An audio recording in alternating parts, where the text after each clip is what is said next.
жүрөгүнө бир аз турсанчылык киргизе турган болсо, ал инсанды бейиш менен сыйлаймын деп. Баткен шаарында Курман айт намазы, борбордук жана жума намазы окулуучу мечиттерде окулду. Жүздөгөн тургундар эртең мененки намазга чогулуп, майрамдык маанайда ибадат кылышты.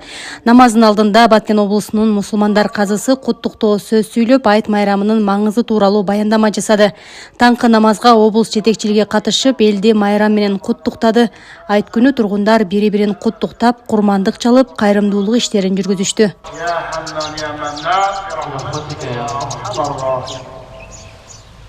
Бардыңыздарды айт майрамыңыздар менен кызуу куттуктайм. Элибизде, журтубузда тынччылык, аманчылык болсун.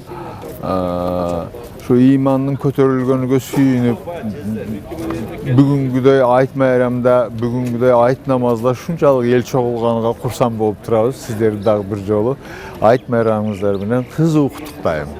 Ел журтубуз тынч болсун. Алла Таала ел журтубузга тынчтык, амандык болсун. Тынчтык, граница бөлүп жатат. Биз да көңүлүбүз жайга түштү. Рахмат бийликке.